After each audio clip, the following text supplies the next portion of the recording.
Let me finish disrobing. Only the sweater. Only the sweater.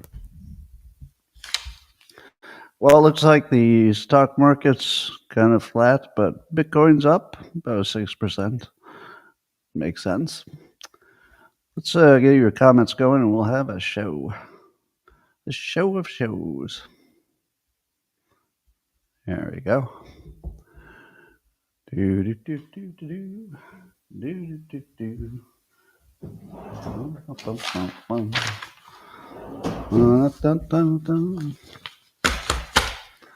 Good morning, everybody, and welcome to the highlight of human civilization. It's called Coffee with Scott Adams, and you've never had a better time. But if you'd like to take this up to levels that nobody can even understand with their tiny, shiny human brains, all you need for that is a cup or a mug or a glass, a tank or chalice, a stein, a canteen, jug, a flask, a vessel of any kind. Fill it with your favorite liquid. I like coffee. Join me now for the unparalleled pleasure, the dopamine of the day, the thing that makes everything better. Simultaneous sip happens now. Go. Perfect. Oh, thanks, Paul. Success. All right, well, I'm going to start with a quote from Zuby. Those of you on X probably know who Zuby is. And there's some context to his post, but it's funnier without the context. He says, Zuby says, I think the idea of having your own island and inviting people to it has been ruined forever. I've been laughing about that all morning. Yeah. I think having your own island and inviting people to it, it's not looking like the best idea anymore. It used to be something I wanted to do. Well, how many of you watch the Oscars? Just kidding. How can anybody watch that crap? It was just pure garbage. I tried watching it for 10 seconds. I was like, what the hell? What am I seeing? But apparently, according to End Wokeness on X, the Academy has some kind of Oscar rules that require diversity quotas, or else you can't be the best picture. So if you don't have the right mix of people, you can't win Best Picture. So one of the movies that was at least a fan favorite was the movie Reagan, which is about Ronald Reagan. Now, don't you think the Ronald Reagan movie, if it were historically accurate, it's not going to look like Roots? Am I right? I mean, it seems like if you're doing a historically accurate movie, you kind of have to use the people who were actually there, but not in the Oscar rules. The stupidity of this and the pure absurdity of requiring DEI representation on a Reagan movie is hilarious. What would they do if they remade Roots?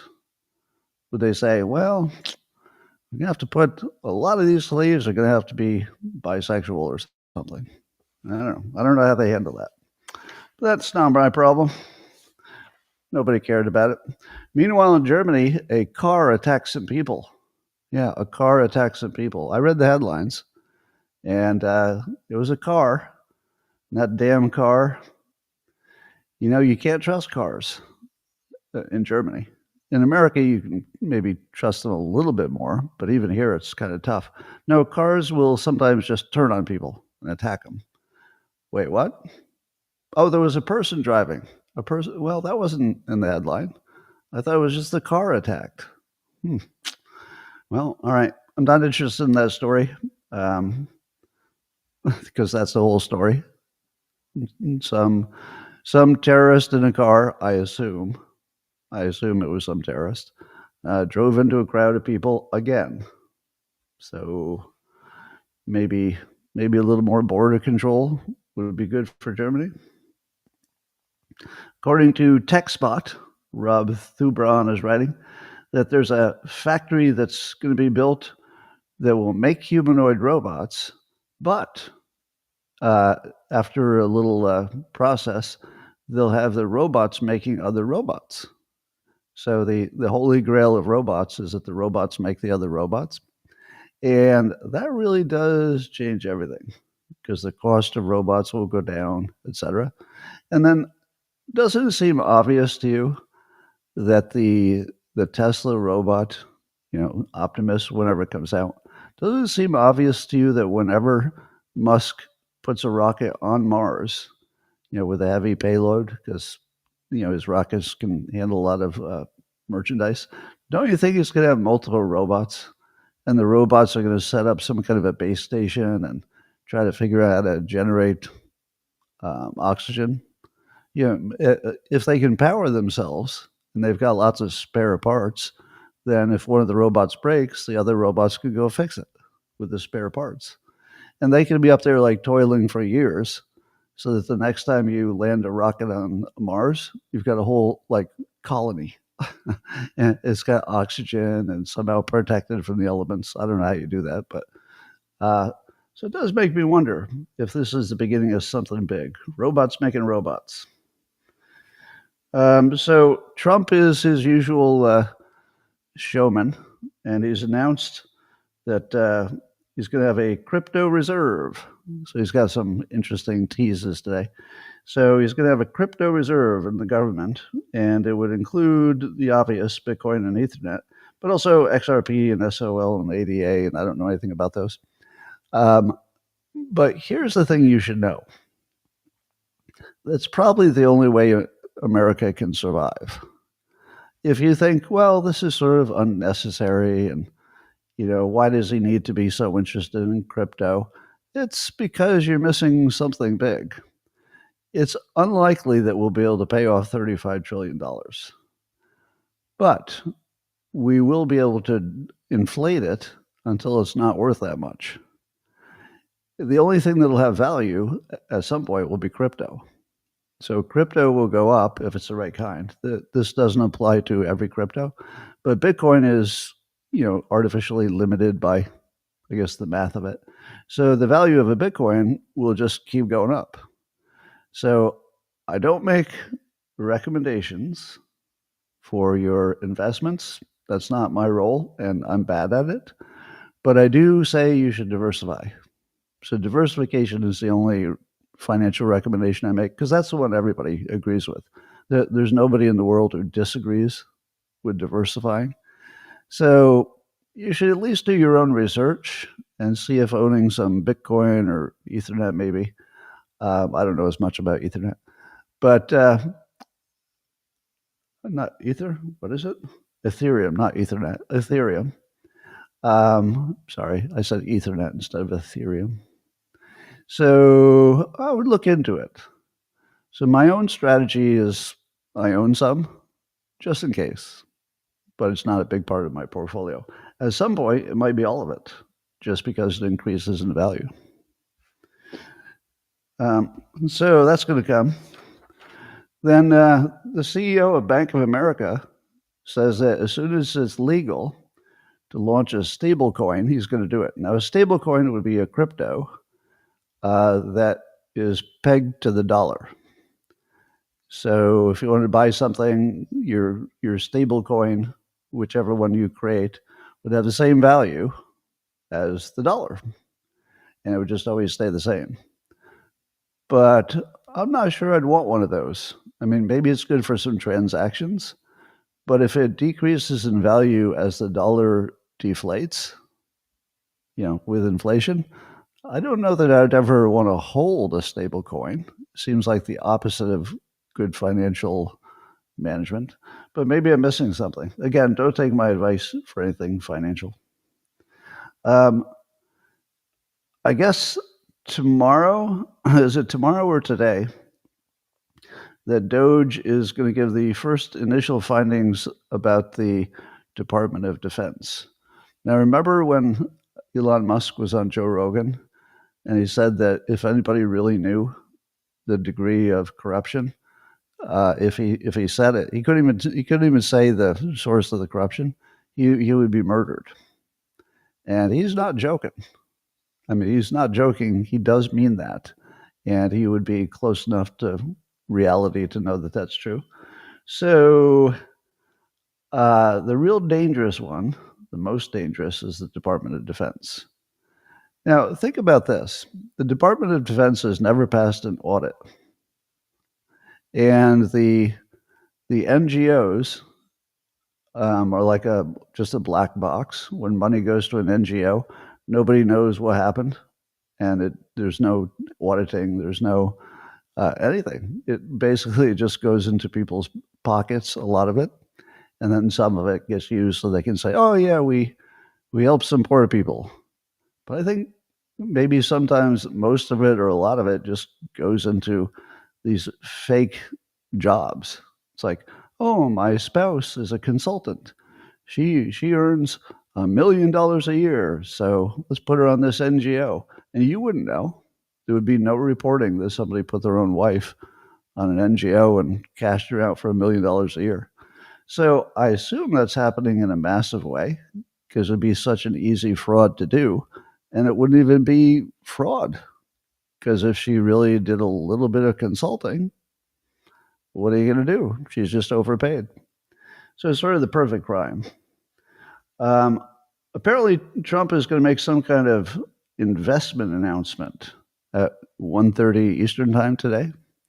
What do you think that will be? I love how he teases it. He doesn't tell you what it's going to be, he just teases it. Do you think it's TikTok? I think TikTok's a good guess. Maybe it's Greenland. I don't know. Maybe it's the mineral deal with Ukraine. Maybe they've done some talking behind the scenes. I don't know. Maybe it's a Russian mineral deal. I don't know. So I'd love to know. Or maybe it's, I don't know, Gaza or something. So there are a lot of things it could be. He's just great at making us wait. He's such a showman. I kind of love it and hate it at the same time because I want to know the answer. But I love the fact that he teases us. It's kind of fun.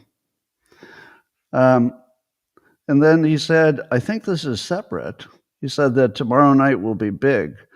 I will tell it like it is. So I guess that's when he gives his talk to Congress. Is that what that is? So he's going to tell it like it is. What do you think that will include? It sounds like he's going to break news. Do you think he's going to say we should pull out of NATO and the UN? Because you know he doesn't like to be outdone when it comes to bold action. And now that Elon Musk has said publicly we should get out of NATO and also get out of the UN, how will Trump not go further? It's his nature to not be the most timid one in any situation. So it's almost like he has to kind of top that. So I don't know. He might make some decisions about NATO and the UN. We'll see. I'm having trouble forming an opinion about those. Obviously, it's more America first for us not to be defending Europe when Europe's trying to take away our free speech. So there's that. But I don't know enough to know if there's any way it helps us be safer. It doesn't feel like Russia is going to invade one of the standard European countries that they've never had an interest in the past.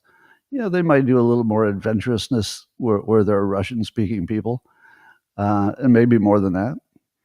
But I don't see them going after a NATO country, even if we're not part of it, because Russia wouldn't know that we wouldn't want to get involved. And if there's another president, might want to just sign up again in NATO. So that'll be fun. Meanwhile, Democrats are trying to figure out how to be more like Republicans, and that's their strategy. So according to reports, New York Post is reporting that a group of moderate Democrats had a little gathering in Virginia last month, and they were trying to figure out how to make the Democrats more competitive. Guess what they decided? That the way to make the Democrats more competitive is to stop saying dumb Democrat stuff and basically say what the Republicans are saying. So listen to these actual ideas. Democrats focus too much on America's flaws, like racism, sexism, inequality, without acknowledging the country's progress and potential. What does that sound like? That's a Republican. Embrace patriotism, community, and traditional American imagery. What's that sound like? Republican. Avoid overly moralistic and condescending messaging. Speak plainly and directly. What's that sound like? Republican, and then own the failures of the Democratic governance in large cities and commit to improving local government. Well, if all they're doing is acknowledging that those cities are a mess, that's just like Republicans. So here's what the Democrats get wrong.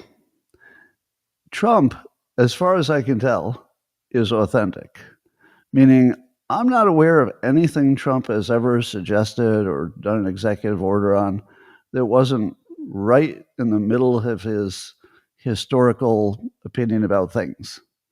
So he's never liked regulation, so he's cutting regulation. He's never liked taxes, so he's trying to cut taxes.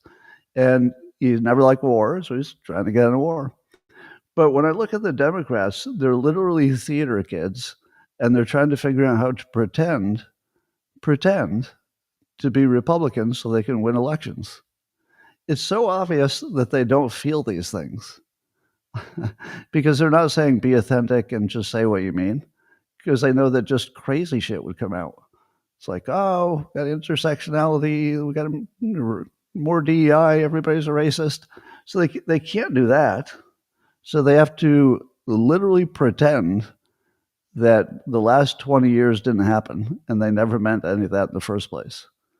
Isn't it funny that their strategy is to reject everything they told you was critical and the most important thing in the world for 20 years? Because they know they can't win in that. And that's the only reason they're gonna change. Now, do you think that somebody could run against a Republican who's got a track record of believing Republican things and always has, versus the theater kids pretending to be, oh, I love America now. Look at my flag. I put a flag on my car. Oh, now that's completely different. Did you notice the flag on my car? I don't think they can pull it off. Even the theater kids. Anyway. Meanwhile, on the same topic, Governor Newsom he's starting to clear the flammable brush from California forests. And as you know, Trump had told them that they should be doing that. Now, he's done it before, so it's not like they've never done it. But New York Post is reporting on this. So he tapped into his emergency powers, and what he had to do in order to clean up the forests is he had to get rid of regulations.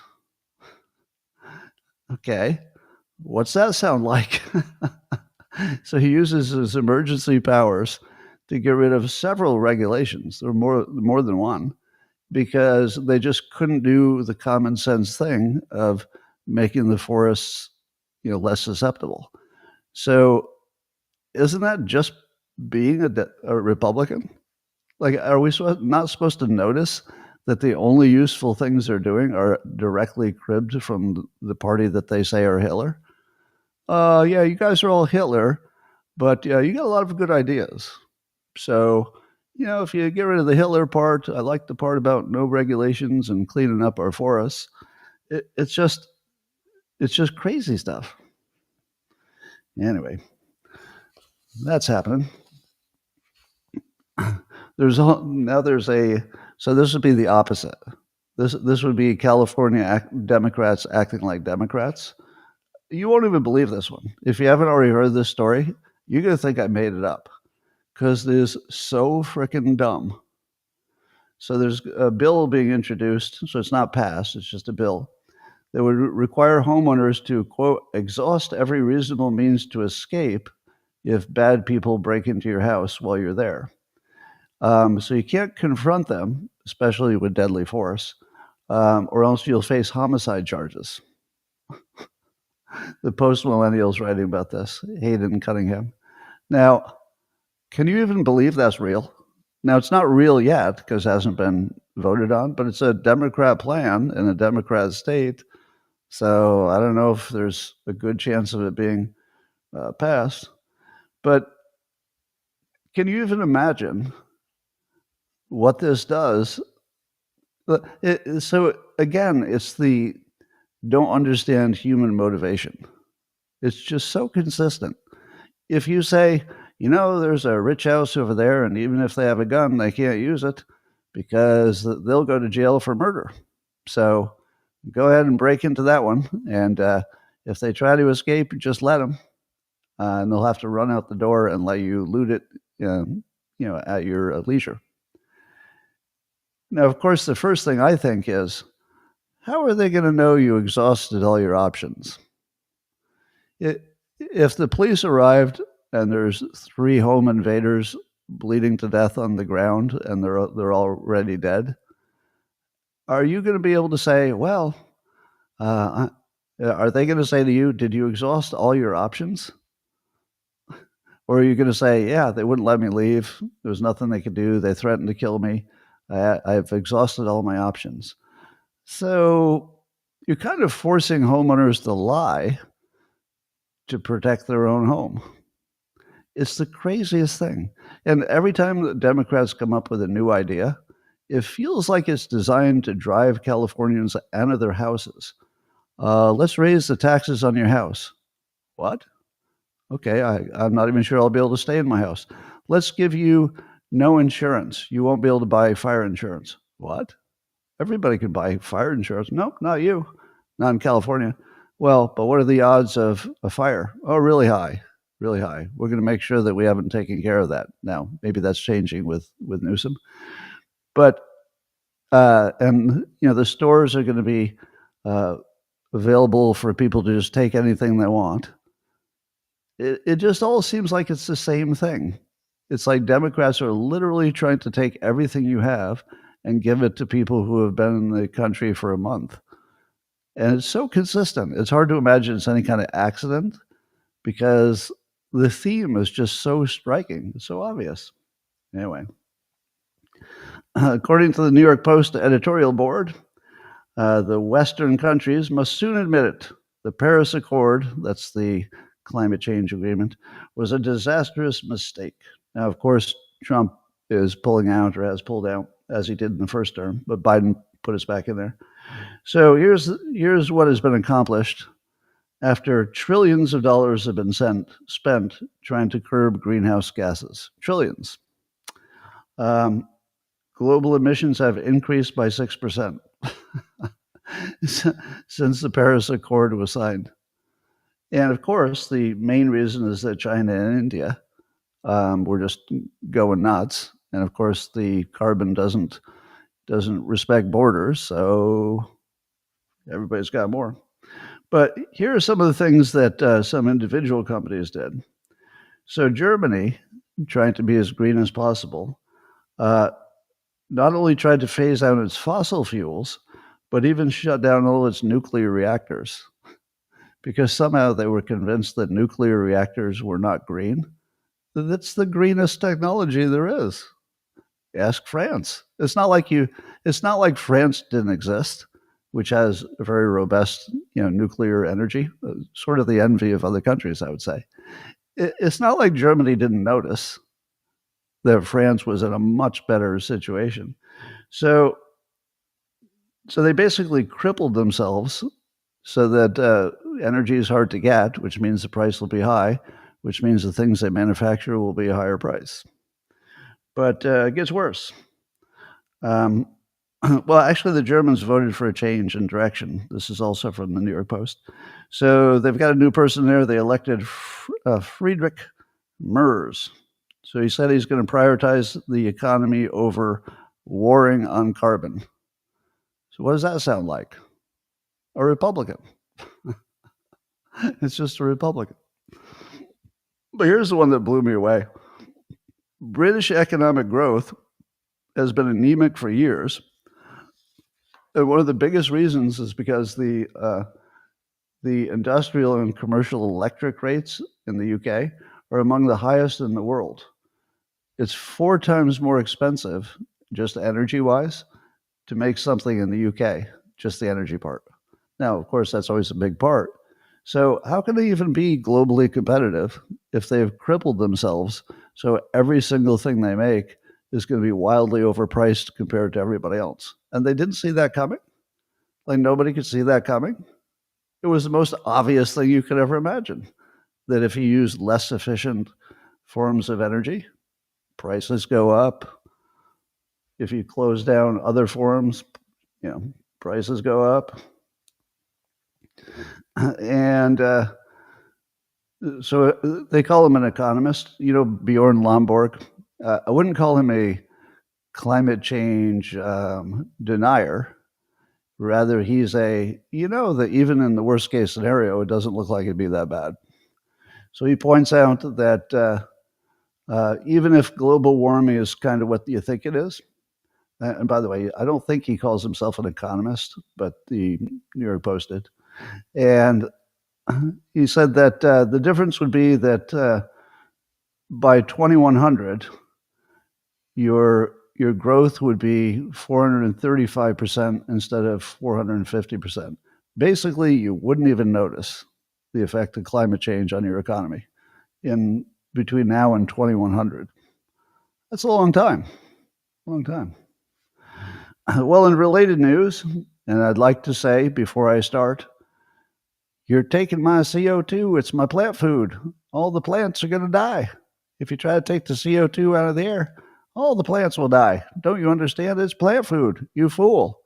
Swimming is the best exercise. Use a French press. Soylent Green is people. So those of you who are NPCs, you need to say the most obvious thing that you could say after I read this story. So Yale announced as some kind of super efficient way to turn carbon dioxide into usable energy with incredible efficiency. Now, I won't read you the details, but it turns it into something called methanol, which could be used as a fuel. But I think it also uses a lot of energy to get it done. So I don't know if it's a net positive or not, but it is interesting that they have a way to turn CO2 into a useful fuel. Right. They're going to kill all the plants. They're going to take all my CO2. I don't know. They'd have to work pretty hard to suck enough out of the air that they could make up for whatever China and India are going to be doing for the next 100 years. I think your plants will be okay. Well, Data Republican, the data analyst who's just making a lot of waves on X, was talking about the NGOs on a podcast.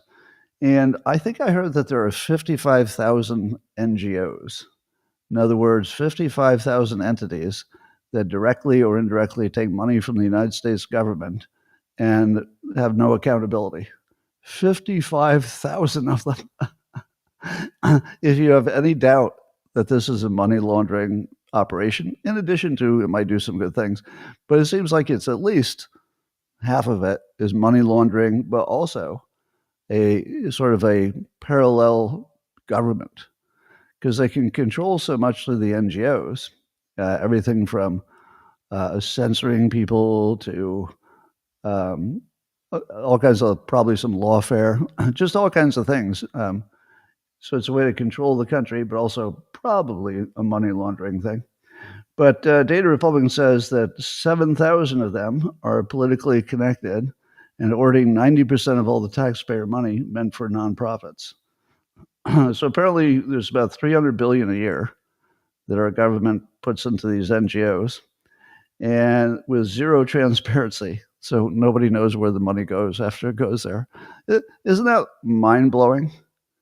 That we don't know, like the Department of Defense has never passed an audit, and there might be $1 trillion missing. We don't know. And $300 billion a year go into these NGOs, which have no accountability and just sort of disappears. Now, under those circumstances, do you think there's any chance it's not corruption? What else could it be? Because the most, everybody would at least have a report of how the money got spent so they could get more next time. But apparently their access to money, the NGOs, is not in any way affected by what they do with the money. That answers all the questions. If their performance with the last money you gave them doesn't make any difference to how much you get next time, that's got to be corruption, right? Well, what would be the other way to explain that? I can't think of any way. That's just obvious. And Elon Musk said that he said on Joe Rogan that the NGOs are among the biggest scams ever. Now, the fact that it's only among the biggest scams, it's only among them, What the hell else does he know about that we haven't heard yet? I think it has to do with the Department of Defense, but maybe also fake Social Security and Medicaid payments or something like that. So there's probably at least one thing he knows that's even bigger than that. Wow. So don't you feel that at least those of us who follow Doge and we know what's going on, which seems to not include any of the Democrats. By the way, the Democrats are not complaining about any NGOs. Have you heard any Democrats complain about it? They say generic things like, "Oh, it's good to cut costs. Who would be against waste, fraud, and abuse?" But Republicans say, "Okay, you got to get rid of these NGOs because they're not accountable. There's no way this is a good idea." But the Democrats are just, "Oh no, they're fine. We'll get rid of the waste, fraud, and abuse." How? There's no accounting. If there's no accounting and no auditing, how are you going to get rid of any waste, fraud, and abuse? So I think we can tell. It makes me wonder to what extent all the high-level Democrats know that the NGOs are a scam, and they know that that's largely why it's organized that way. I feel like all the top ones know it. Certainly the Pelosi, Schumers, Chris Murphy type top Democrats, they must all know that. Amazing.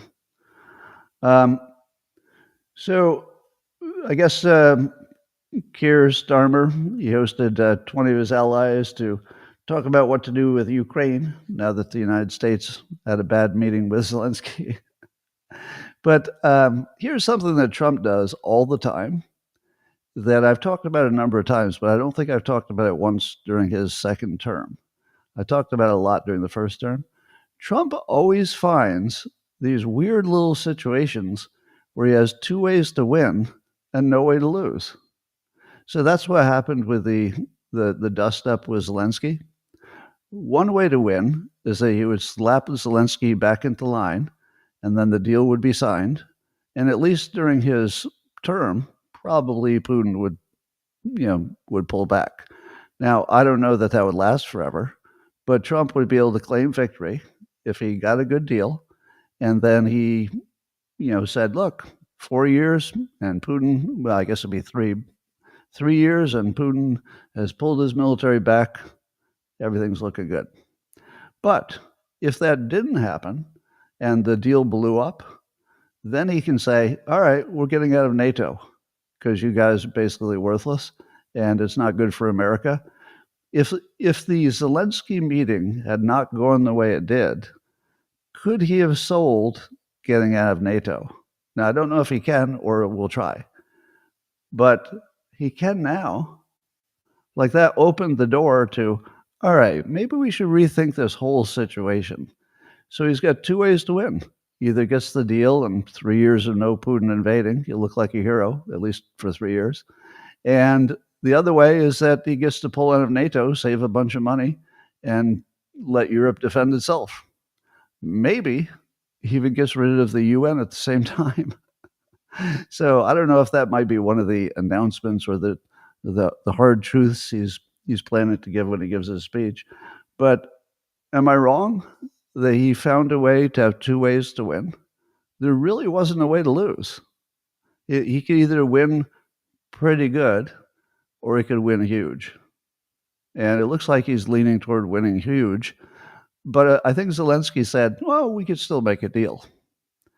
Now the people who are really bad at understanding the world probably thought Zelensky is never going to agree to the deal, to which I said, if it was ever a good deal or ever the best deal he could get, he'll agree to it. If it wasn't a good deal, then he won't agree to it. But it has nothing to do with the words they said in the office. If it's a good deal, everybody does it. That's just how deals work. It's just transactional.